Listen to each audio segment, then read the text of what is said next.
जय हिंद जय हिंदी। मैं आरती द्विवेदी स्वागत करती हूँ आप लोगों का अपने YouTube चैनल पर। आशा ये करती हूँ कि आप लोग स्वस्थ होंगे, अपनी तैयारी कर रहे होंगे, जो पढ़ाई कर रहे हैं, जो जिस फील्ड की तैयारी कर रहे हैं वो सुचारू रूप से कर रहे होंगे।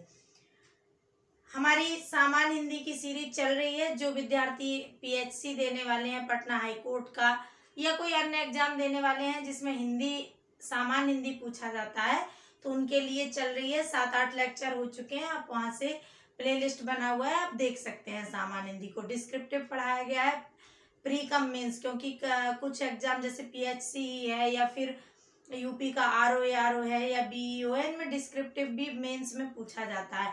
तो दोनों के आधार पर पढ़ाया जा रहा है डिटेल में, आप वहां से पढ़ सकते हैं।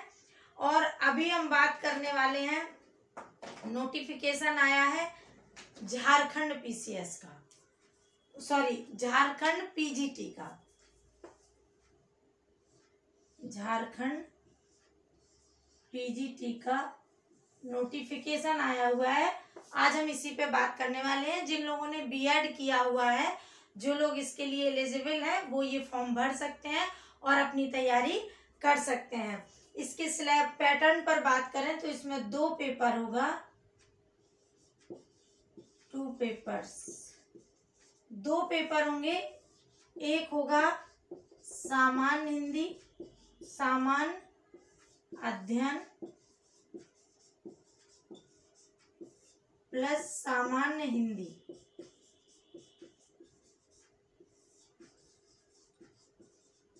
और दूसरा सब्जेक्ट आपका अपना सब्जेक्ट होगा, जो आपने जिस सब्जेक्ट में आपने स्नातकोत्तर किया है, जिस सब्जेक्ट में आपने स्नातकोत्तर किया है, ये उस विषय का पेपर होगा। ये पेपर 100 अंक का होगा।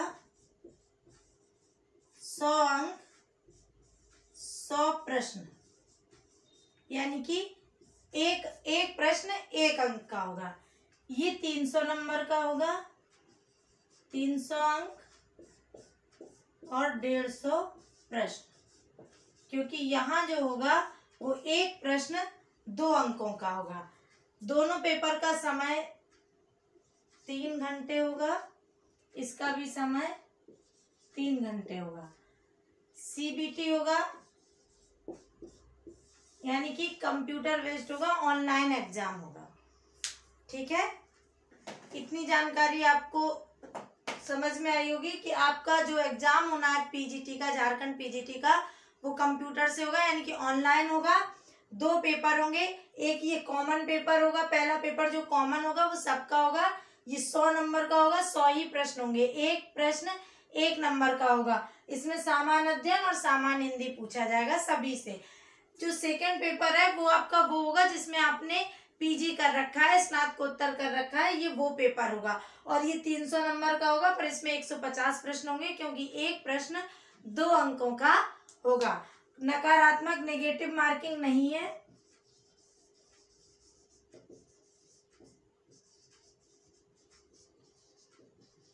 नेगेटिव मार्किंग नहीं है, तो सभी प्रश्न आपको करने होंगे।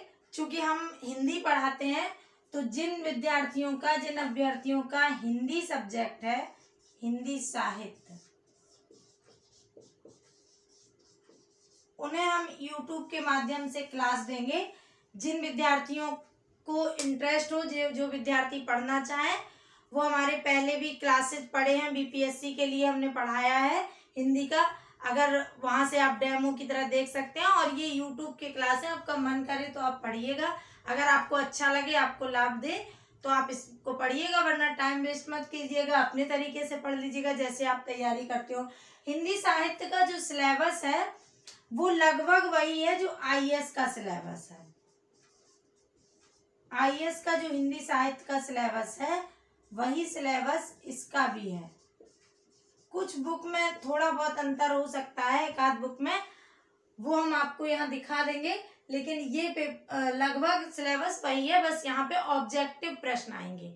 IAS में तो डिस्क्रिप्टिव होता है, ऑप्शनल, यहाँ ऑब्जेक्टिव प्रश्न होंगे। हम अभी आपको सिलेबस भी दिखा देते हैं बोर्ड पर।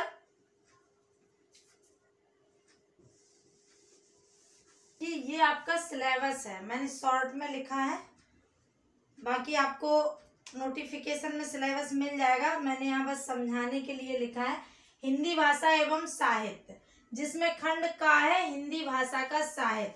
हिंदी भाषा के साहित्य में आपको पढ़ना होगा अपभ्रंश, अवहट्ट, पुरानी हिंदी की भाषिक विशेषताएं, मध्यकाल में अवधि और ब्रज का साहित्य भाषा के रूप में विकास, 19वीं सदी में खड़ी बोली का साहित्यिक भाषा में विकास, हिंदी भाषा और नागरी लिपि का मानकीकरण, स्वाधीनता संघर्ष के समय राष्ट्रभाषा का विकास, भारत संघ की राजभाषा के रूप में हिंदी का विकास, हिंदी की तकनीकी एवं प्रायोजनिक विस्तार, हिंदी की प्रमुख बोलियां और उनका आपसी संबंध, मानक हिंदी की व्याकरण संरचना और झारखंड की भाषाओं और बोलियों का सामान्य परिचय। इस बात पे आपको विशेष ध्यान देना होगा। झारखंड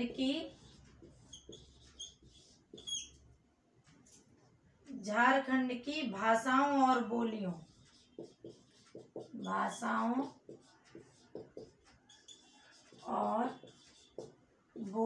का सामान्य परिचय। जो लोग झारखंड से नहीं हैं उनके लिए ये थोड़ा कम इंटरेस्ट का विषय हो जाता है, लेकिन जो लोग साहित्य से जुड़े उन्हें अच्छा ही लगता है, तो ये उनके लिए थोड़ा अलग हो जाएगा। बाकी तो जो पीसीएस में, आईएएस में जिसमें है वही भाषा का इतिहास है। अगला है हिंदी साहित्य का इतिहास, खंड खा है हिंदी साहित्य का इतिहास सिलेबस में। इसमें हिंदी साहित्य के इतिहास, लेखन की परंपरा, हिंदी साहित्य के प्रमुख काल, आदिकाल, भक्तिकाल, रीतिकाल, आधुनिक काल की प्रमुख साहित्यिक विशेषताएं, हिंदी गद्य का विकास, 19वीं सदी का नव जागरण, आधुनिक हिंदी कविता की प्रमुख प्रवृत्तियां, छायावाद, प्रगतिवाद, प्रयोगवाद, नई कविता, समकालीन कविता, नवगीत, गजल आदि, हिंदी उपन्यास की परंपरा, यथार्थवाद, हिंदी कहानी का विकास और प्रमुख कहानीकार, हिंदी नाटक की परंपरा और रंगमंच, हिंदी में आलोचना का विकास और प्रमुख आलोचक, हिंदी गद्य की अन्य विधाएं जैसे संस्मरण, ललित निबंध, आत्मकथा, व्यंग, लघु कथा इत्यादि, और झारखंड का हिंदी का इतिहास, ये इसमें भी है। झारखंड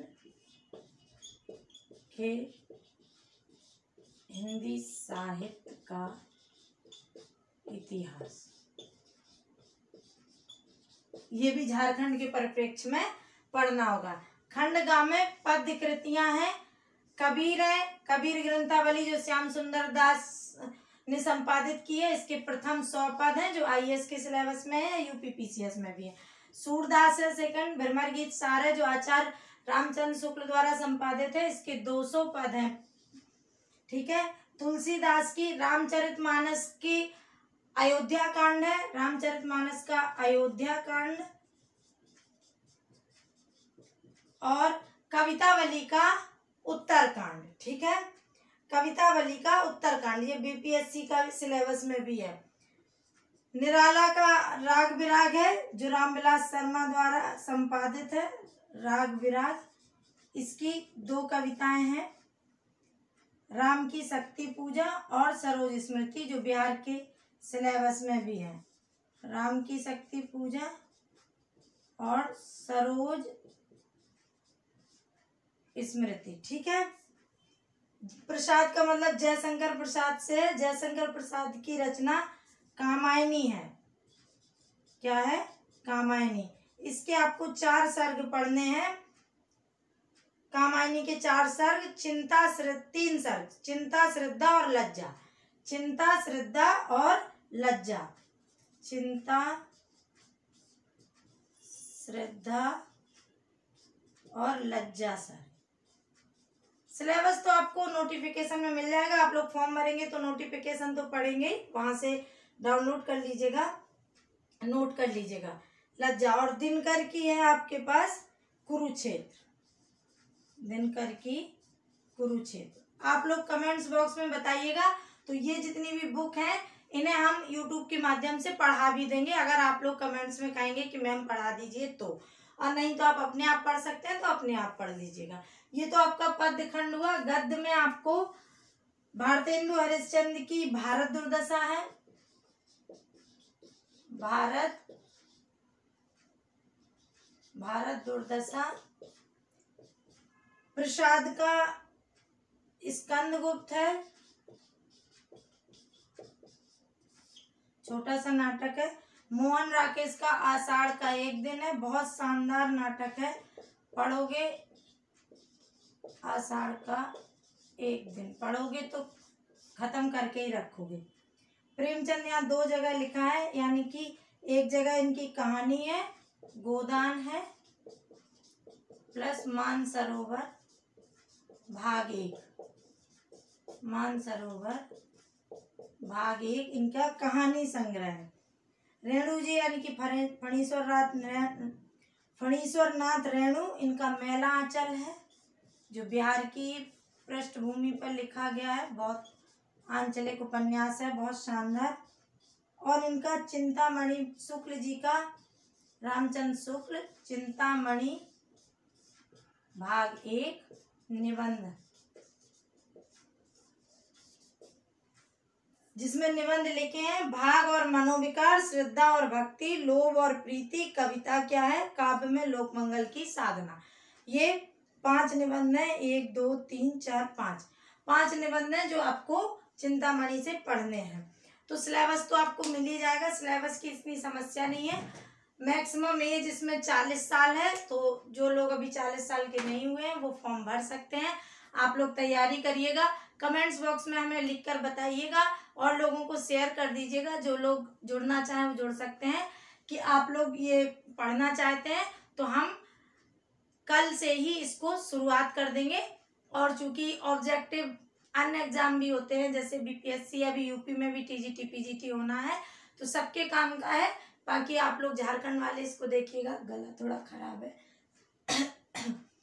फिर भी मैं कोशिश करूंगी कल से आपका क्लास शुरू कर दिया जाए। तो आपको अगर पसंद आए तो कमेंट्स बॉक्स में जरूर बताइए और इन बुक्स के बारे में बताइएगा। अगर बुक्स आपको यूट्यूब के माध्यम से पढ़नी है तो हम आपको ये बुक्स पढ़ा देंगे। अगर आप लोग लाइव पढ़ना चाहें तो हम आपको लाइव सेशन भी लेकर ये बुक्स पढ़ा देंगे। आप लोग सामने में प्रश्न उत्तर भी कर सकते हैं।